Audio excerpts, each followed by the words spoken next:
Welcome to RecFest 2025, Nashville, Tennessee. I'm with the Juice Box. This is the podcast. Get involved.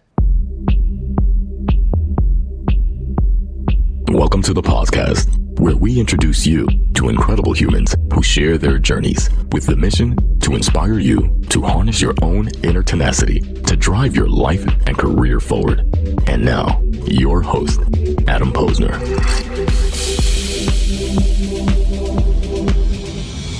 We're back here on the podcast live at RecFest 2025. We're at the Juice Box booth with my man, Joey Lee. He heads up TA at Panda Restaurant Group. Thank you. I'm sure you've been asked this before. Like, how many times a week do you actually eat at Panda? Probably when I started, 3 times a week. And then I'm a year and about 8 months in, maybe twice a month. That's it. I mean, it takes a pounding on you. Trust me. It's so delicious. Yeah. General Chow's is great, but I digress for a moment. Yeah. I can ask you, man, what got you into this world of TA? TA, I think I kind of fell into it. I remember I graduated from college, and basically I was going to go up to Northern California, and the e-commerce business was booming.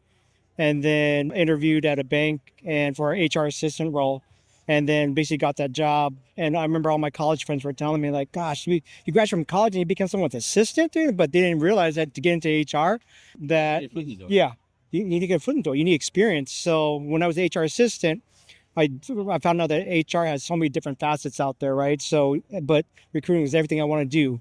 Frontline of the company, you're helping people. That's kind of my purpose in life, always helping people. So I gravitated towards that, and it was probably the best move I ever made. And I would never leave TA, man. This is it for me. It's a fun club to be in because we get pooped on all the time, right, for being recruiters. Yep. We're always to blame for it. Yep. Like, why didn't someone get the job? Why didn't someone get the interview? But then we learn the other side of it too. We learn that we actually help people. And generally, right, Joe, like, we want to see you succeed. We don't want to reject you. Oh, absolutely. So how do you work with your teams on messaging when, unfortunately, sometimes they do have to reject you? Yeah, I think for them to be transparent and authentic, I think that's the biggest key. One of the key traits I look for in a recruiter is someone who is very transparent and authentic. I think, we just have to be real, and then we got to, have empathy towards our people. It doesn't matter what it is. The truth, sometimes it hurts, but at the end of the day, I'd rather personally decline somebody versus sending an automated email. It's in person. Take those 30 seconds, and they could feel it for this. So let's just give it one. How many open recs generally are at a time across your team? And what levels? I mean, I assume we're going from corporate to store. Yeah, so a bulk of our positions are open up in our stores. So those hourly roles, we probably have about 3,000 openings, and then our corporate roles are smallest, probably like 100 corporate roles, but our bread and butter is staffing our Panda Express stores. So that's our moneymaker right there. And how do you, let me backtrack for a Yeah. second. Do your recruiters work on specific areas, or will one recruiter be working on store and corporate at the same time? No, it's all broken up. So we have our corporate team, which is our in-house support team. Right. And then we have our field recruiters that staffs for all their stores. How do you scale that? At the end of the day, HR always has a small budget. Guess who pays our bills? It's our operators. So basically, it's going to be our recruiter supports a region or area, but if they would like to have more recruiters, it costs us about $140,000. That's what we bill our operators for a recruiter. So if they want their own recruiter, basically they can't have it that every camera here. So sourcing is different between a store level employee and someone in corporate. Yep. There's some trade secrets there. Like, how do we find? Where's the best place to find store level employees? Store level. Someone's on LinkedIn. Oh yeah, that's very true. People always ask me, is there innovative ways to recruit? There's no innovative way. I think we just kind of go back to the basics. For us, what's been successful is boots on the ground recruiting. We're actually going to our competitors.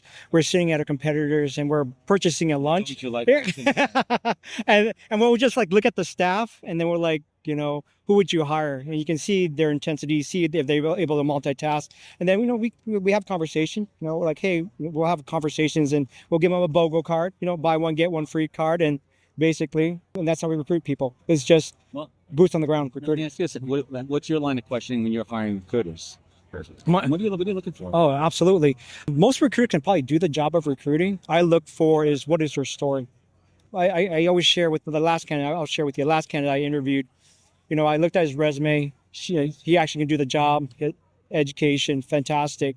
I asked them, I was like, hey, tell me, what is your story? Who are you? Outside of your resume, I don't want to hear nothing about recruiting. I don't want to hear nothing about your education. I want to know what your story. Storyteller. A good Yeah. recruiter is a good storyteller. A good storyteller. It tells me about, their I would say their experiences, how they think, if they have the entrepreneurial mindset. That's what I look for. Entrepreneurial mindset. And you talk a lot about transforming recruiters into strategic talent advisors. Yeah. I love this so much because I think the greatest role that has come about in our world is the HRBP. It's much more on like the corporate side, right? The human resource business partner, because by definition, it's someone who's in tune with the business as a whole and not just the recruiting. But good recruiters should be doing that anyway. How do you do more than just being a recruiter? How do you really integrate yourself into the business to be a true strategist? It's been a long day. How do you be a strategic advisor? Yeah. That's Teetering. Yeah. I think first is sharing. I just did like a presentation on transactional recruiter to transformational recruiter. And one of the key traits I look for is going to be, are they in the driver's seat, basically, right? Like most recruiters today, they're using the passenger seat. The back seat, I would worry they're in the trunk, right? But the transformational recruiters are actually driving the conversation. They're being that leader. They are asking the tough questions. That's what I mean. But we have to create space for them. We actually got to show them how to do that. You said something really interesting that I want to talk about. It's so as a people leader of people, bring runners. How do you create an environment where people feel comfortable pushing their own boundaries to do their job better, not keeping everyone in their guardrails and job specifics? Yeah. When I joined Panda, it's very rare they hire external, and basically, I was a shock to them in terms of the way I think, the way I dress, because at Panda they're very conservative, right? But at first, for me, was about integrating into the business and then slowly sharing like, hey, this is my vision. This is my mission for the team. I want you guys to show up as who you are, right? And I remember my first team meeting, their backdrop was all Panda backdrops. And I was like, what the hell, dude? I was like, TA is meant to be fun, man. So I have like the beach background on mine. It took them at least 90 days to change their backdrop. And then they were all like, When you express your yeah. Like you don't have to be all purely about the company. Like you want to show up as your true self. My preference is blur. The blur. The blur is I only use I only use blur when I'm working from home, so you don't see my ironing board and my Peloton, which is also the coat rack.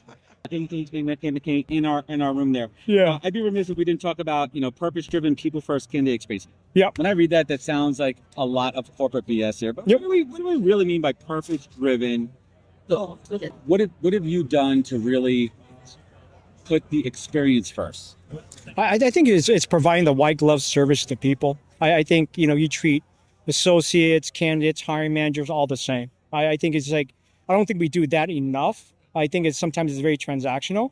I think it's being your authentic self. All those key things. That's what we need to go back to. But purpose driven is that going back to that is that I want to make sure like everyone has a vision. Everyone has a mission. Every candidate I talk to, what's your mission? What's your vision? If you don't have one, then how do you align to my company's vision and values, right? Because when you think about recruiters, they are here to help.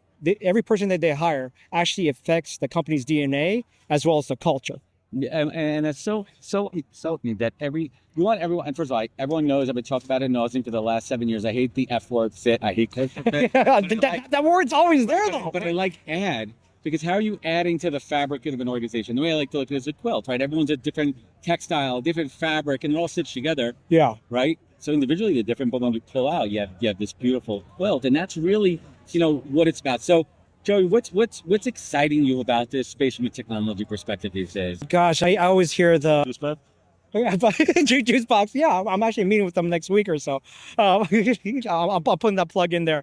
I think I love AI, man. And people tell me all the time, and I'm going to kind of push the envelope. Is AI going to replace recruiting? The transactional ones, the transactional recruiters, they're going to replace. I guarantee. Yes. The person that doesn't evolve or elevate, they're going to replace. 100%. Yeah, but the transformational recruiters are the one that are, they're elevating. They're putting that human element to it. But I just like about a month ago, I was watching a tech demo, and they actually were creating a digital clone. The face of a recruiter, the actual recruiter, the tone. They were asking the questions, and I was kind of floored away, and I was like scared a little bit, but I was like, hey.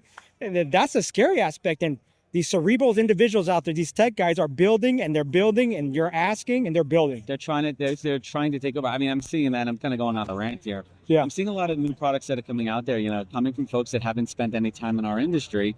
The smart ones, Yeah. like these guys here over there, they got real recruiters on board quickly Right. to really say, this is what we do and what's realistic and what's not. And, I personally think that, as you said, the transactional recruiters are going to be outdated and replaced with the technology. So let's do a couple of hot takes here before we wrap up. Yeah. Open to work banner on LinkedIn, helpful or harmful? I'm open to it. I don't think it's harmful at all. I think you're transparent. I think it just provides people opportunity. I know people get that persona of like, hey, you put that on, it shows that vulnerability. It shows like you were probably terminated, but I think you need to blast it out there. What's harder, sourcing or closing a canvas? I would say closing. No, that's a good one. It's like chicken and egg. Oh, that's a chicken and egg. That's a good one. Pretty chicken and egg, right? Yeah, I would say, I think closing. Closing will be a little bit challenging. Sourcing, you have AI. I can guarantee you. It's not like back in the days where you create Boolean search strings. Now I think closing is because people have more options now in terms of how fast can get the offer out. So they have options. Yeah, absolutely. Internal referrals, pro or con? What's the second? Internal referrals. What's my take on internal referrals? 60% of our hires comes from internal referrals. We pay out. Fun fact. Yeah. Fun fact right there. Is a hot dog a sandwich? Sandwich. See, we're winning on the points here. What is your favorite menu item at Panda restaurants? It would be orange chicken. It would be teriyaki, and then greens. And I pick out the broccoli because I'm just picky like I that. don't like broccoli. No, I get only broccoli. Only broccoli. Yeah, but I push out the cabbage. The smell. I tell the person in the back, grab me all the broccoli right there. So I'm no high maintenance. I love it. Joey Lee, head of TA over at Panda Restaurant Group. Where could folks find you? Where could they connect? Where could they learn more? Just hit me up on LinkedIn. That'll probably be the best place to find me. Joey Lee, everybody. Peace out. Thank you. Appreciate it. Thank you, man. They heard everything we were just talking about. Uh-oh. We are back with a podcast alumni, Rachel Allen. She's the head of TA at a little company called 7-Eleven. That's right. Now, we last spoke last November at PRE in Anaheim, and we had a fantastic conversation with my buddy Evan went out and we had the silver pineapple on. That's right. Yeah. You had to put a smile on your face. That was the best. Which changed in the last 10 months? Gosh, it hasn't been that long, but a lot is going on, right? I mean, just in general, a lot of changes, just not 7-Eleven specific, but there's a lot going on. The craze of AI is just over the top right now. And so I think two of the biggest challenges that we're facing because of that really is we're operating in the gray right now. We're waiting. Well, we kind of need some precedents to happen, right? Around what's the direction we can have with AI. We automated a lot of our store level recruitment, which we talked about last time, and we're ready for what's next. Where else can we go? But we need to be cautious of, where are things going to land from a compliance perspective, right? And so we're operating in this world of gray. Yeah, it is a totally new frontier. So if you don't mind me asking, Yeah. What's one of the lessons learned in using some of your tools in the early days? What's some of the lessons learned from maybe either pivoting or how to use a tool better, or Yeah. maybe you shouldn't use it? I think the biggest lesson is, and what went really well for us, is leading with your challenge, your problem. What are you solving for? Too much today, everybody's, I think I mentioned this last time, going after the shiny object, but we really need to clearly understand what we're solving for. What is the business problem? And I'm really trying to get people to steer away from having a quote AI strategy. I think AI is an enabler of a strategy. I don't think it is a strategy. So what is the business strategy? And is AI a channel in which you can make that happen and it enables that strategy? Yeah. But I don't think you have an AI strategy, if that makes sense. If you do need to have guardrails, guidelines, what's your philosophy? That's totally fine. But to go and try to be like, our AI strategy for this department is XYZ, I think could get some people not in trouble, but just not with the results they were expecting. Yeah. And how do you use AI to help you in that store level hiring? Right? Because not everybody's on LinkedIn. Right. They're not. And you have to go where the candidates are. Yeah. So how have you been working with the tools to help amplify your team's ability to find great candidates for those store level? Yeah. So like I said, we were able to automate 95% of the hiring process at our store level. And there's no way to do that without AI, right? So AI was the solution for us, but that we didn't lead with that. And in fact, a business decision was what came into play first around the way we viewed staffing of our stores. And we believe it is, an opportunity for labor optimization. And so we want to have our leaders with the stores having ownership within that.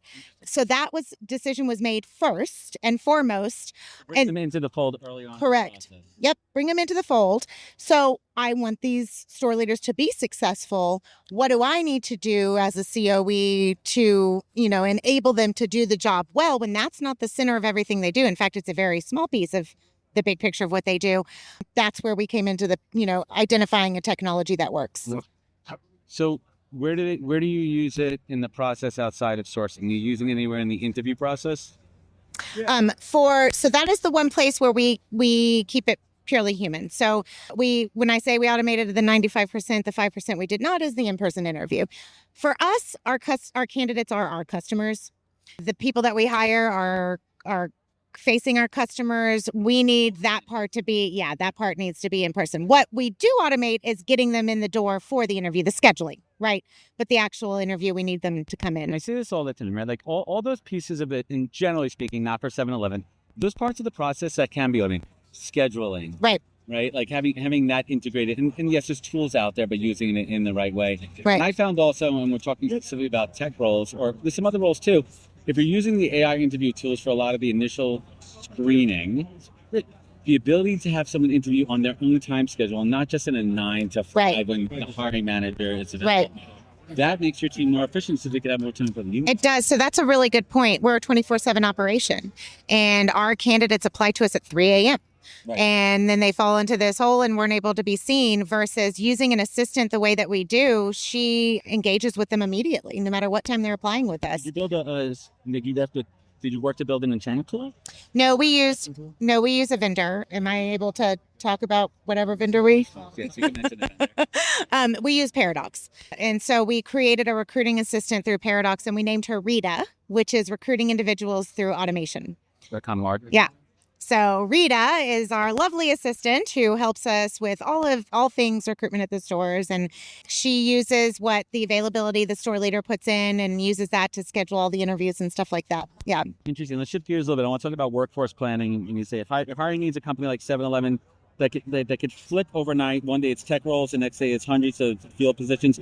How do you stay proactive instead of reactive when it comes to workforce? It's a really great question, and it's a continuing journey, quite honestly. So we're building up that capability a lot stronger and trying to think bigger around total workforce. And I think what's interesting in today's age is I think we're going to need to start thinking about it of just more of the work that needs to get done. And there's multiple ways the work can get done. Sometimes that's an FTE, that's a full-time employee. Sometimes that's a contractor. Maybe it's using and leveraging a global center that you have.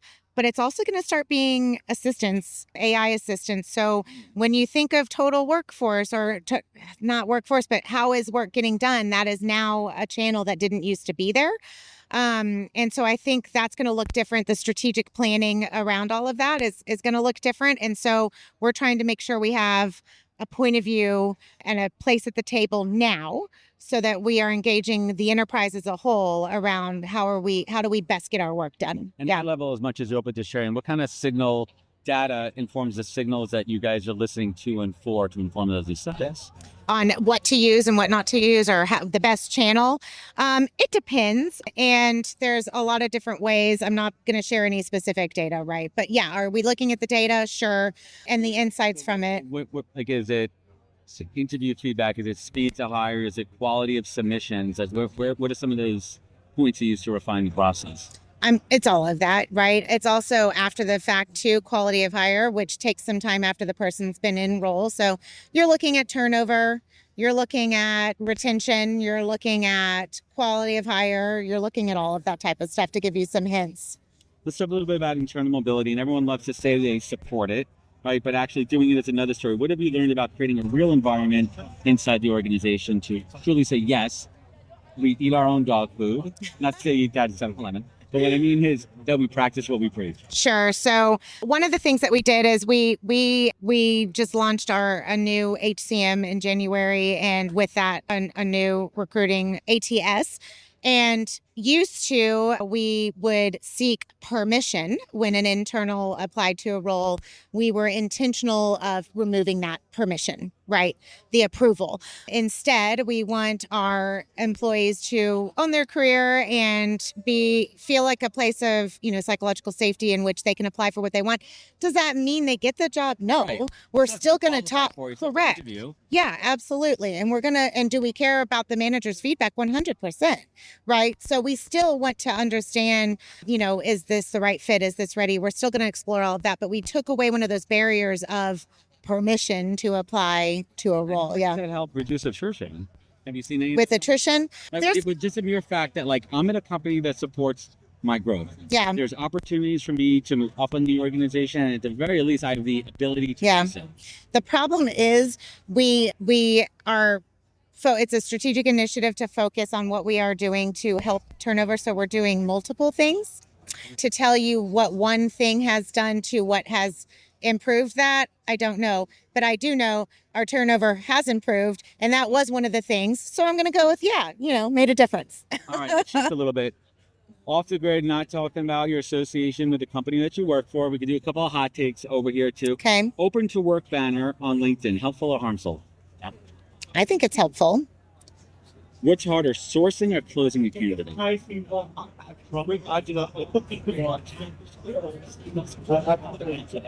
It depends on what you do with the sourcing and how you handle your conversations from the get-go, and you're closing all the way, then it shouldn't be hard to close. But if you didn't do that all the way, then it's harder to close. So In recruiting, always be closing it. Always be closing from the get-go. Right? Always. Is there anything, like I always say too, first conversation, you still interested in this role? Is there anything here in this role you want to continue it? And then as you get further along, it's a little bit harder of a close here. Right. What's one interview question that you secretly hate asking?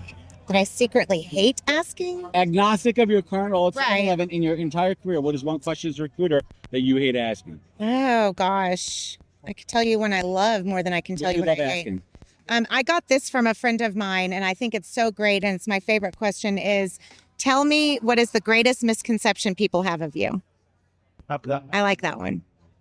So, Rachel, what is the greatest misconception that people have about you? Oh, you're going to put that back on me now, are you? My show. I think the greatest misconception could be that I can be a bulldog. So I have strong opinions, and maybe the way it comes through and is delivered is not optimal in certain situations. So I have learned how to adjust the way I deliver certain things so that everyone gets a say and a voice in it versus, getting shut down because of an aggressive approach. So Love that. And let's finish with some positivity here. What's putting a smile on your face these days from just how your team is working, how they're delivering, how they're working well together? What's putting that smile on your face? There's some flowers to your team. Yeah, my team's incredible, and that's what it is. So there's a lot of chaos, and there's a lot of unknown, and there's a lot of gray, and there's been a ton of change. I have thrown so much change at my team, and they keep showing up, and they keep doing it well. We've gone back to the basics, and they're killing it, and there's no way I could do what I do without the team that I have. I think as we move into this space of uncertainty, what's going to set everyone apart is being human. I think that's going to be our superpower, right? So much tech that we're going to have to go back to being human. Correct. Someone's going to lose. One of the bots is going to lose. The humans are going to come back. And being human is going to be our differentiator. And that's where we're going to really show value in the moments that matter. And my team consistently shows up with the right North Star, which is, putting the candidate at the center of everything. And they do it right. So shout out to my team. Incredible. Yeah. That's putting a smile on my face. Shout out to the 7-Eleven team. That's right. Yeah. Shout out to Rachel Allen. Thank you for joining us again on the podcast. Where can folks find you? Where can they connect? Where could they learn more? Me personally, LinkedIn. Yeah. Find me on LinkedIn. Elevate Careers. Of course. Yeah. Go to 7-Eleven Careers too. Yeah, of course. For opportunities within 7-Eleven. Absolutely. And to learn more about 7-Eleven. Yeah. Thank Kevin for 7-Eleven. Thank you, Rachel Allen, for joining us on the podcast. Thank you for having me. Appreciate it. Great. We're back with my man, Brandon Davis from Champions Group. Tell everyone what Champions Group is all about and what do you do there? So Champions Group, we are one of the leading in the country when it comes to HVAC, plumbing, and electrical services.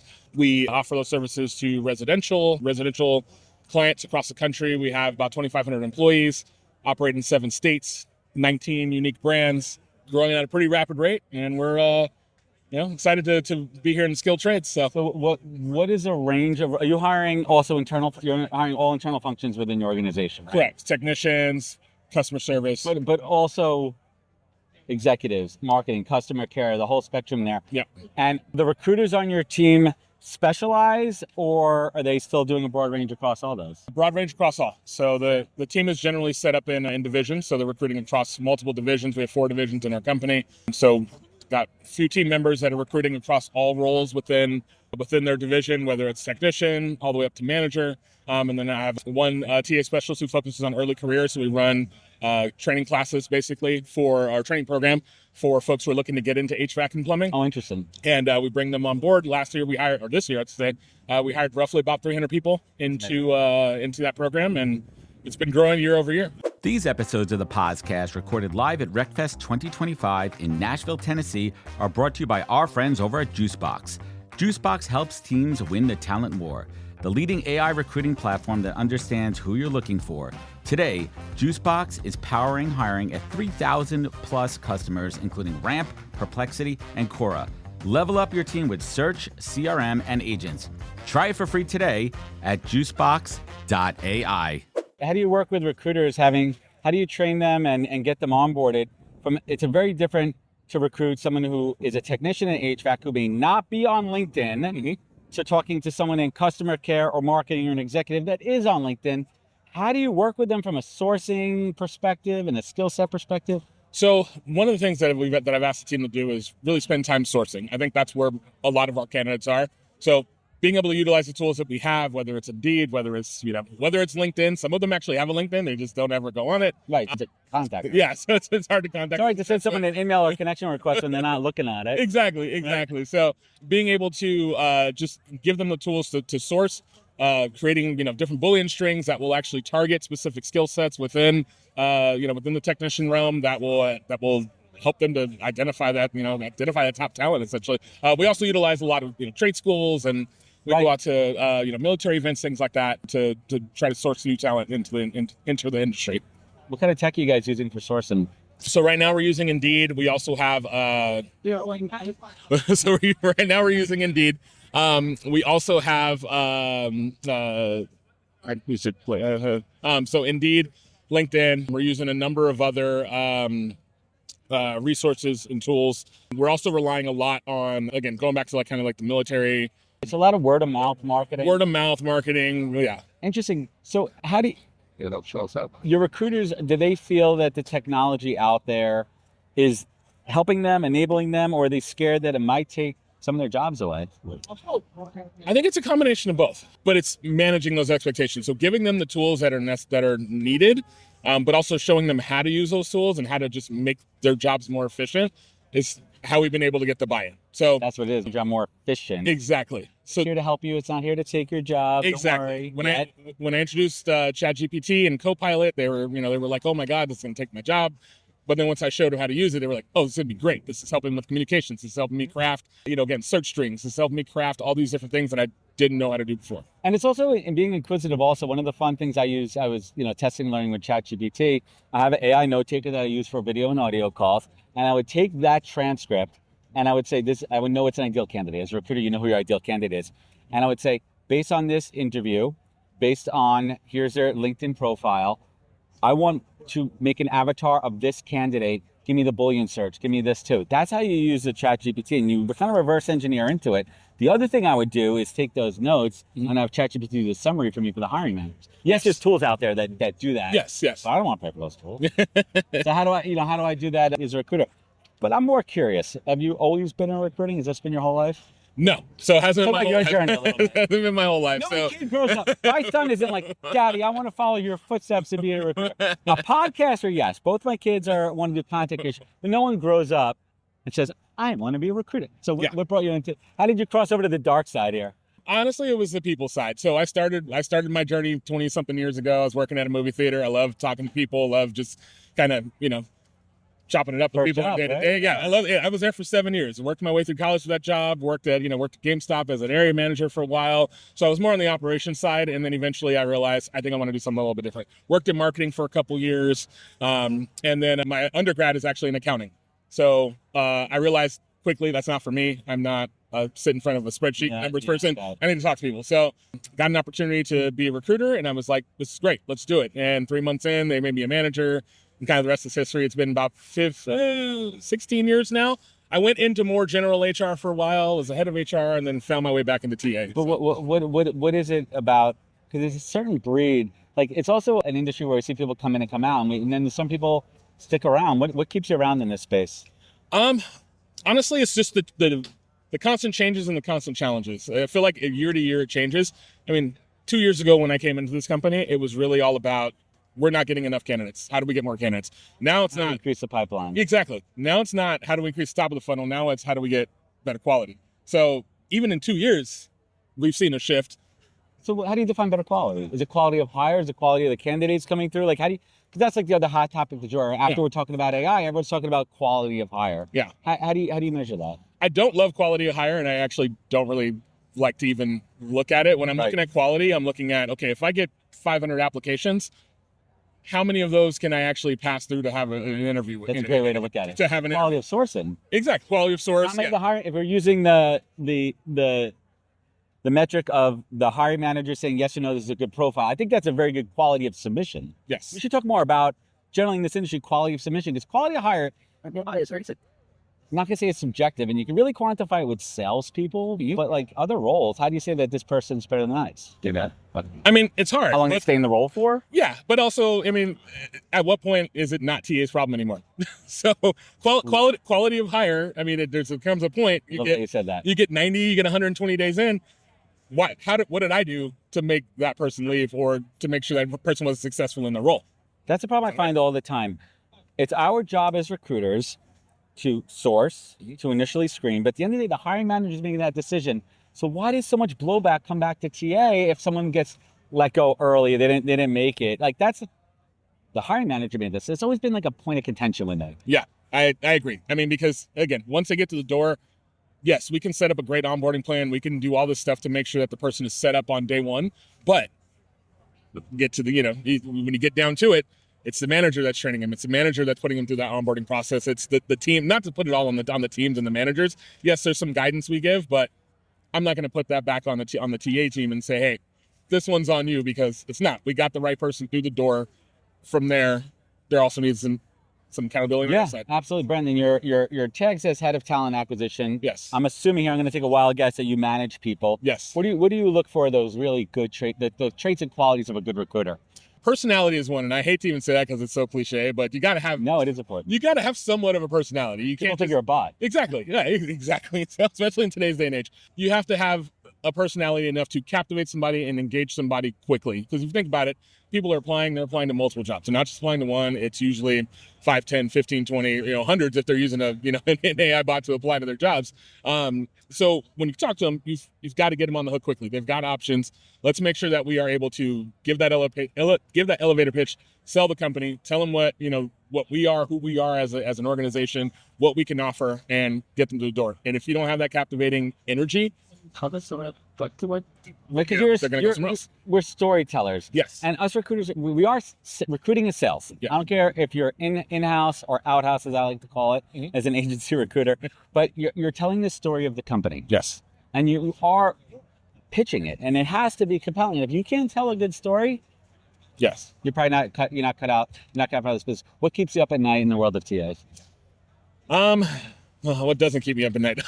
So I'd say probably what probably keeps me up the most right now, I would say, is, I mean, I'm gonna go back to that quality piece, because again, for me, I'm always looking at data. I'm always looking at how much we're spending. I'm looking at where we're spending it. I'm looking at, is what we're doing working? And if it's not working, either how do we make it work, or how do we find new solutions to make this whole thing work? Because at the end of the day, we still need to make hires. You have to fill the seats. gotta I want work. the best people. What's excited you most about this industry in the last couple of years? I think just the constant changes overall with technology. I've seen so much. I mean, working on the HR side, doing different implementations, different systems on the from the HR standpoint, and then being able to then come back and look at different ATSs and go, okay, how can all of this connect and make everyone's job easier? Not just the TA team. How can it make everyone's job easier? Being able to really, I think I'm answering your question here. But being able to really look at the ATS, look at the solutions that are there. That to me is exciting because it's constantly changing. There's new updates every day. There's new changes every day. There's new technology coming out. Feels like every day. So just trying to figure out, how does that connect? For me, that's exciting because we're solving problems. We're solving other problems outside of just see the role, fill the role. So that is some sage advice. So let's go to the hot take machine over here as we wrap things up. Let's get some cool hot takes here. The open to work banner on LinkedIn, helpful or harmful? Helpful. Yeah. What's harder, sourcing or closing a candidate? Closing a candidate. What is one interview question that you secretly hate asking? There's a lot. I would say what motivates you, and I'm gonna frame that one real quick. That's one of my favorite questions, but it's also one of my most hated questions because you're gonna say you don't want to say the right answer. Exactly. Someone's gonna say it. They're gonna tell you what you want to hear, but all right, how do you kind of assess through that? And last but not least, is a hot dog a sandwich? Yes. You heard it here. I think we're now tied or 2-1. I'm going to keep you straight here. Brandon, where can folks connect? Where could they find you? Where could they learn more? You can find me on LinkedIn. You can find me Champions Group, B Davis at championsgh.com. If you have any questions, happy to chat. Brandon Davis, head of TA at Champions Group. Thank you so much for joining us here on the podcast. Right, sir. Awesome. Thanks. All right, everybody. We're back with Greg Russell, the VP over at CoverGenius, and welcome to the podcast, man. Thanks, Adam. Good to be here, man. Pleasure to connect, and we know how to use a microphone around here. Yeah. I bet it's not your first rodeo. You were just on a panel earlier talking about AI, and we'll get to that in a little bit. But first and foremost, tell everyone who you are and what you do best. So I'm Greg Russell. I'm VP of Talent Acquisition at CoverGenius. I've been helping startups hire for over 25 years, mostly around Silicon Valley, short stint in New Zealand. I love geeking out on talent acquisition, all things hiring. I love coaching recruiters, teaching them how to be better recruiters, teaching them how to manage candidates, and most importantly, hiring managers. Super passionate about storytelling and mindset. Recruiting is storytelling. Storytelling is culture building. Yes. And mindset is everything. Oh my God, we have so much to unpack there. We're going to move away from just talking about AI because we've been doing that a lot here. And something that I really liked in your notes to me was mindfulness. And I think that covers a lot of areas because what we do as recruiters, it's at times monotonous, at times very stressful, but we're also in the people business and we have to have empathy and we have to not let our daily stresses get in the way of the fact that we're touching humans at a critical point in their life, because hopefully not really touching them. We could get in trouble for that. But after your spouse or your partner, your job is really one of the most important critical decisions. So how do you work with recruiters and coach them through burnout and stress and not to lose the reason why we do what we do in the burnout? Yeah. And I'll just one quick comment before I go there is you're right. I mean, this is a massive decision, right? Like we're deciding who to hire, that somebody's going to come in and impact the company for hopefully 2 to 5 years. That person is making this huge decision. They're going to come spend a third of their life with us, right? So it's just this massive decision, and we need to get good signal. In terms of the recruiters and the burnout, I mean, this is a job where you get told no a lot more often than you get told yes, right? All day long. You're being told no, and you're telling people no. That's right. And telling someone no is a tough thing to do, and it builds on you. That's right. It takes a toll, and you know what? A lot of recruiters they shy away from that. It's a hard conversation, and this is something that I teach all my recruiters because it separates us, whatever company I'm at, it separates us from 95% of the companies out there because so many companies today don't do this. It's so easy just to reject people, to let people know, give them a little bit of feedback. Like 95% of companies don't do it. They ghost people. So I always say everyone gets rejected, right? Of course, not everybody does. A few people get hired, hopefully, but everybody gets feedback from us. Everybody gets follow-up. It's a rule. We've got like a whole, if that, then this, right? That's done at scale? Yeah, absolutely. How? I mean, it's so, let's just up the hood a little bit. it's so How do you simple. guys reject at scale? And no, let's just back to training for a little bit. Yeah.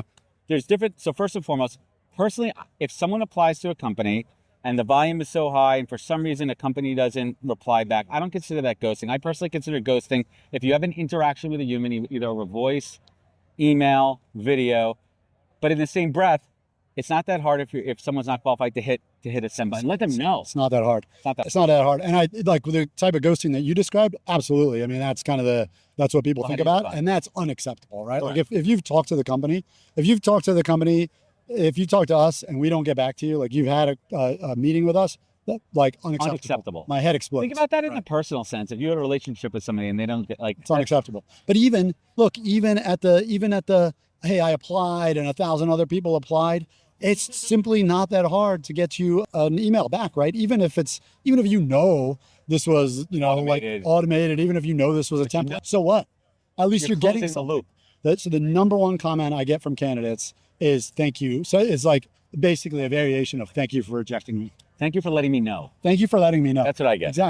Exactly. And it's so incredibly simple. Every applicant tracking system out there today can automate this for you, can create templates. It can be like a couple of clicks, right? And if your applicant tracking system can't do that, then you need a new applicant tracking system. You definitely in this day and age. I want to go back to mindfulness we were talking about before. Yeah.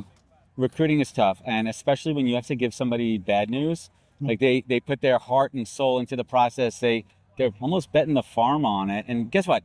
Here's the deal for any candidates out there, and you know this. In most cases, we can only choose one person. That's right. And when we say it's like people think it's cliche, but when us recruiters say it was a tough decision, Greg, but unfortunately we went another direction. Guess what? It usually is a tough decision if you're in the final steps there. That's right. So how do you work with the recruiters to keep everybody's spirits high? So we do get this feedback sometimes. So I tell the recruiters, look, when you're rejecting people, we've got to offer the opportunity to get detailed feedback. Yeah, let's get into feedback. Like we don't need to lay it all out there on them every time because some people just simply don't want it, and that's on them, right? And so, but we offer it. So if we're on a call, we say, hey, I can give you more detailed feedback, and a lot of people say, no, that's okay, I'm good. Some people go, yeah. If you're sending an email, we always have a tagline in there. Like if you'd like more feedback, let me know. I'll jump on a call with you, right? So we offer this, and if it's an internal candidate who has applied, maybe we're running an internal process, those internal candidates must get detailed feedback so they know how to get the next job, right? And sometimes candidates push back and they go, oh, well. I didn't say this. I didn't mean that. But I didn't get a chance. I do have that. Why don't you think I have that? Right. And that's fine, right? And recruiters get worried, I don't want to get into this loop with them. And it's really simple. We just say, look, candidate, I totally understand that. What you have to understand is hiring's an imperfect art. All we get is the signal that we get. We spend a few hours with you at the most, and we have to make a decision based on the signal we get. Based on the signal we got, we made the decision that somebody else has more of X or more of Y. We thought you were a great candidate, and that's it. So we just kind of gently shut down that conversation. Because that's always the pushback on why companies don't give feedback, either from a liability perspective, but more because of this endless loop where if you're a candidate and you don't agree with the feedback, of course you're going to push back on it. And now you're putting the recruiter in the spot of having to defend something that they may not be able to. Maybe they weren't privy to the conversation. Maybe they weren't the details. But the hiring manager made that decision. That's right. And that's all that matters. That's right. And you just gently, politely explain, right? Like this is it, and then you move on. So there's ways to introduce closure, right? So that you don't go back and forth 18 times. So right. You mentioned the word signal. How do you define signal? Because signal these days is like one of my other buzzwords du jour. And then I kind of double back on it because I've been telling everybody, like in the last couple of years, I've been really fine-tuning my ability to hear and see the signals through the noise. How do you define signals? And in our space, TA, how do you define signals? So for me, hiring's all about signal, right? The hiring manager, so I think about hiring as a project. The hiring manager is the project owner. They own that decision, right? They're going to have to live with that hire, good or bad. The recruiter is your project manager. They're going to bring you through the process, right? And what we need is we need to get good signal from the candidate to the hiring manager so the hiring manager can make a confident decision, right? At the same time, this is also a massive decision, right? It's a massive life decision. Somebody's deciding to come spend 2 to 5 years with us, a third of their life. Candidate needs signal, right? And so we need to do everything we can to cut through the noise. And so it's all about optimizing process to make sure you get good signal. So that's doing really robust calibration up front. It's getting really robust feedback. A lot of AI. I know we're not talking about AI, but a lot of tools today. We get to a little bit. What's Note takers. what's in your tech stack right now? Well, we just recently moved over to an ATS called Kula. It's built on AI. It's an all-in-one ATS. And I'll tell you the main reason we went with them is they've built the note taker functionality into the ATS. So we used BrightHire in the past. Phenomenal tool, biggest game-changing tool I've ever used in TA. And then I was looking to switch ATSs this time around. Came across Kula, realized they basically built that functionality into the ATS. So now all those notes, the transcript, the video lives right in the candidate profile. It's such a game changer because now you could take any of these tools. You don't have to take my word for it as a recruiter. You can literally take the candidate's word for it, word for word. That's right. And That's right. you also streamline the interview process. So now me as a recruiter going down the line with the hiring manager, now I don't have to ask the same question because they sit right and I can use that time with the candidate to hone in, dial in. And you don't have to worry about trying to take amazing notes. You can let the note taker take it. You can engage, right? And it's so much richer signal to go and rewatch or read a transcript than to go and check in with, Joe, and his feedback was like, oh yeah, I like that candidate. I like that guy. So when you go back to signal too, I'm curious on this one. Do you guys work in a consensus model? Because if one hiring, listen, ultimately it's going to come down to a decision, but signal can get lost in bias. Yep. How do you ensure consistent signal feedback? So this is not a democracy. The hiring manager, it's their decision. They own the project, right? And so if they want to hear your feedback and you're saying, I don't think I would hire this candidate because of X, and you go, you know what? That's okay. X we can teach. They've got Y and Z and everybody was super strong on Y and Z. So I'm going to go forward. That's your decision, right? If we go to a feedback meeting and everybody was threes and we think we're going to make a hire and the hiring manager hears something and thinks, you know what, we can do better. Also their decision, right? Not a democracy. Like we want the signal and we want to really interrogate that signal and we want really rich feedback. And that's why we do live debrief meetings rather than just relying on paper. My fingers are dry, but I'm snapping right now. Yeah, there you go. The consensus is key. And the live feedback meeting, and I've seen this, I've been privy to these where he's done there for clickbait. You could debate with someone else on your team, the merits of a candidate, their experience interviewing them. And that's really where you flesh it out and say, hey, is this a positive signal when we're going to bring this person on board? That's right. That's right. And it's, and so it's the hiring manager then needs to make that decision, right? And as long as we're providing them the signal so that they're confident, great. You want to override that too? Fantastic. Make the hire. You want to keep looking and you got a bunch of threes? That's it. That's you. You do you. I love it. Talk about tech a little bit. Any tools that you're using from a sourcing perspective, like Juicebox? We are not yet using Juicebox. I've heard great things.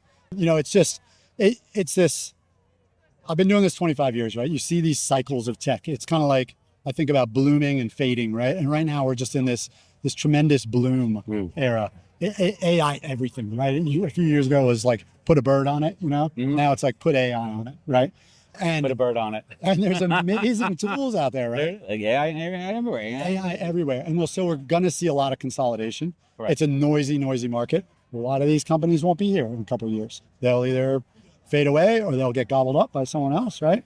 And so we'll go into that fade, that consolidation time. But I think it's super, super exciting.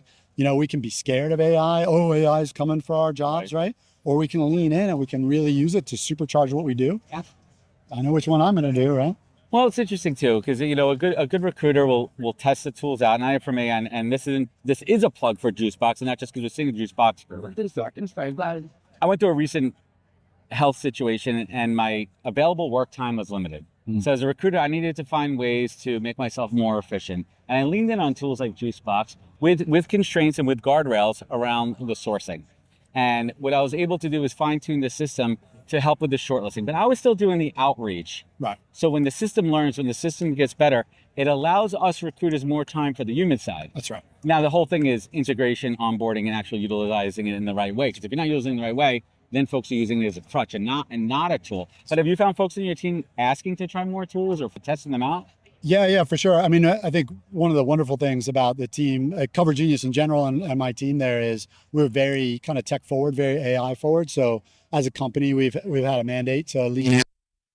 And so for me, when I go get an AI recruiting tool, it's just like, There's no discussion. It's just like, oh, great. In fact, we're kind of the poster child. They're like, hey, look at talent, right? Like talent's using AI. Let's get on it. So what are you finding these days? I mean, in for recruiters in Joe, let me rephrase that, Greg. Yeah. When you're hiring a recruiter on your team, what are those skills and traits? What are those qualities and signals you're looking for?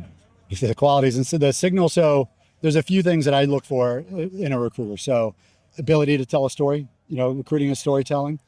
Storytelling is culture building. It's just so important. Mindset, having a positive mindset, having a growth mindset, right? Like I've come to learn throughout my career that stuff is only hard if we say it's hard, right? If you come in and go, oh, this is going to be the hardest role ever because the hiring manager and this and that, guess what? It's going to be hard. It's going to be hard. If you come in and go, hey, this is going to be a fun challenge, finding this thing that only 5 of them exist, then you know what?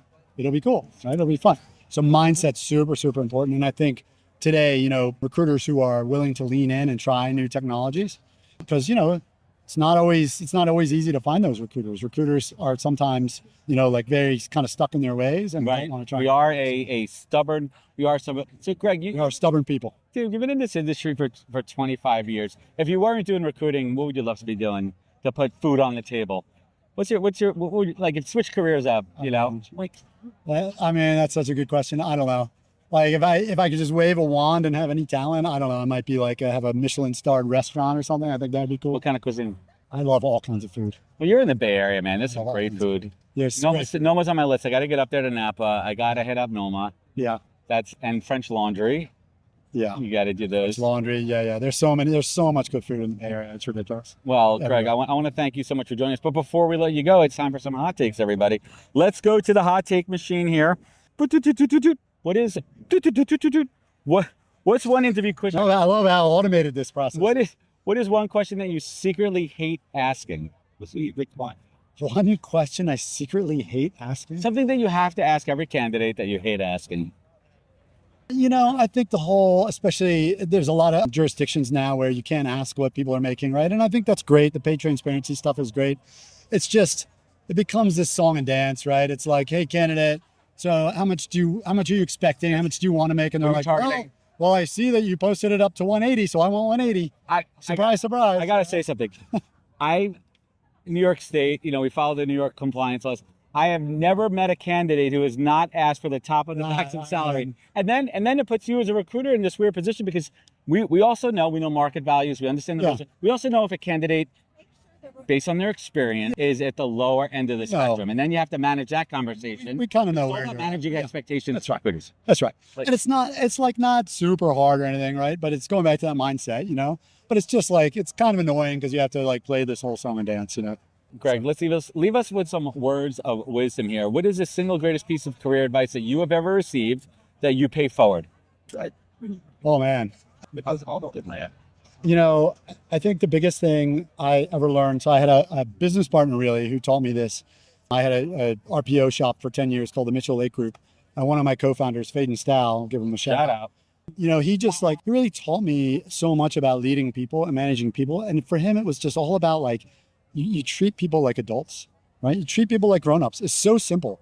And every company I've ever been at where we've treated people like grown-ups has been a wonderful place to work. The companies where I've been at where it's like we treat people with suspicion and we don't trust them, not a fun place to work.